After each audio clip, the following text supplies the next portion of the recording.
I'm going to show you how to download some fonts into Illustrator or Photoshop.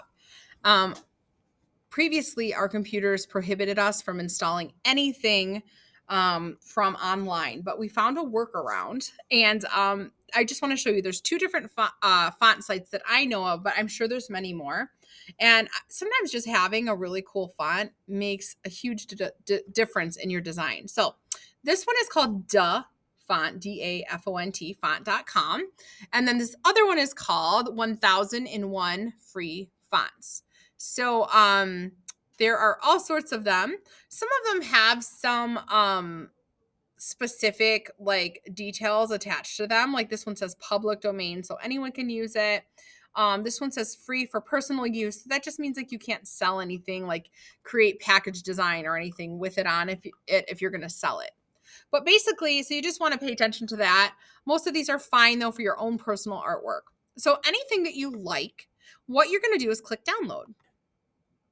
And so that is on 1001 Free Fonts, and on Dafont, same thing. So when you download it, you can see on my computer, it starts to download. And then what happens is if you go into your downloads folder,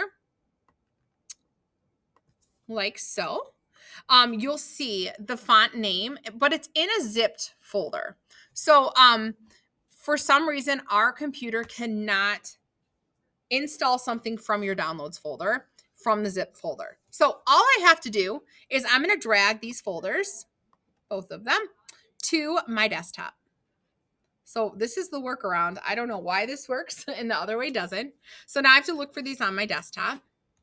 And then, so if I scroll down, I have a lot of stuff on my desktop. Cardives was one of them. So I'm just going to double click on this. A zip folder is just a compressed folder. A lot of times if you click on them, you have to extract things from them. But for our purposes, we don't even need to do that. What we're going to do is just double click on the folder. It opens, and the little A symbol here means it's the font. And if I actually expand this a little bit, you can see it a bit more. Let me just maximize that. So you can see when it says type, it's a true type font. Now, sometimes these folders will have multiple, like they'll have a bold version and italic version and things like that. This one just has the one. So I'm going to double click on it. And it's going to open in this preview window, and it shows you all the letters of the font. And all I'm going to do is click install. And right now it's installing it to Photoshop and Illustrator and any of the Adobe programs you have here in the computer. So now I just have to look at the name of the font, Cardives. And what I'm going to do is just go in to Illustrator. And when I go to my type tool and I click on the page here, let me zoom in so we can see this. Whatever I type,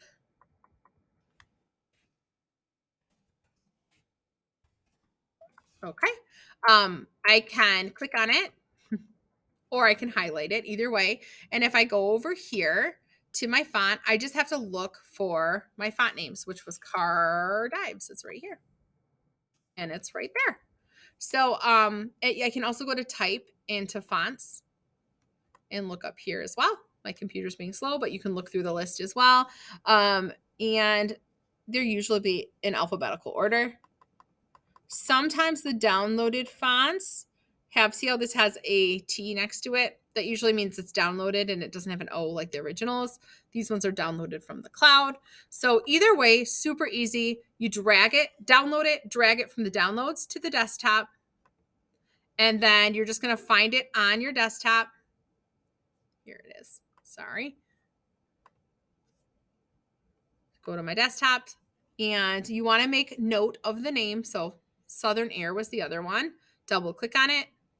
This one has multiple files, so I want to look for that true type font file. Double click. The other ones are just photos and stuff. I'm just going to click install. And now that Southern Air, I should be able to find, I'm just going to type it in. It's right here. So that is all you do to download a font.